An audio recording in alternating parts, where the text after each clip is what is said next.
മുതിർന്ന ആളുകൾക്ക് വേണ്ടത് ഇത്തരം സ്ഥലങ്ങളാണ്. അവർക്ക് കൂട്ടുവേണ്ടത് സമപ്രായക്കാരായിട്ടുള്ള ആൾക്കാരാണ്. അവരുടെ ഹെൽത്ത് ടേക്ക് കെയർ ചെയ്യാനും അവർക്ക് ഭയമില്ലാതെ ജീവിക്കാനുള്ള ഒരു സാഹചര്യം ഉണ്ടാവുക എന്നുള്ളതാണ് ഏറ്റവും പ്രധാനം.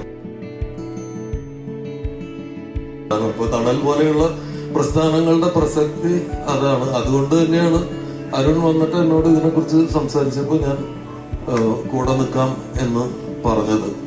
അച്ഛനമ്മമാരെ, വയസ്സായ അച്ഛനമ്മമാരെ ഒഴിവാക്കാനുള്ള ഒരു പരിപാടിയാണെന്നുള്ള രീതിയിലാണ് ഈ ഓൾഡ് ഏജ് ഹോമുകൾ അല്ലെങ്കിൽ റിട്ടയർമെന്റ് ഹോമുകളെ കുറിച്ചിട്ട് നമുക്ക് പൊതുവെയുള്ള ഒരു ധാരണ. പക്ഷെ അങ്ങനെയല്ല. പക്ഷെ ഇതുപോലൊരു സ്ഥലത്ത്, തണൽ പോലുള്ള സ്ഥലത്ത് സമപ്രായക്കാരായിട്ടുള്ള ഏതാണ്ട് ഒരേ കാലഘട്ടത്തിൽ ജനിച്ച് ഒരേ ലോകത്തിലൂടെ സഞ്ചരിച്ച ആളുകൾ ഒരുമിച്ചിരിക്കുക എന്ന് പറയുന്നത് വളരെ കൗതുകകരമാണ്.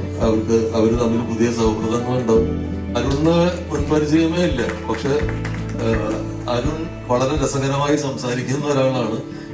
സംസാരിക്കുമ്പോൾ നമുക്ക് വിശ്വാസം തോന്നുന്ന ഒരാളാണ്. അത് വളരെ അപൂർവ ആൾക്കാർക്കേ ഉള്ളൂ. സംസാരിക്കുമ്പോൾ അത് ഹൃദയത്തിൽ നിന്നാണെന്ന് നമുക്ക് തോന്നും. എനിക്കും അങ്ങനെ തോന്നി. അതുകൊണ്ടാണ് ഞാൻ ഇതിന്റെ കൂടെ ഉള്ളത്.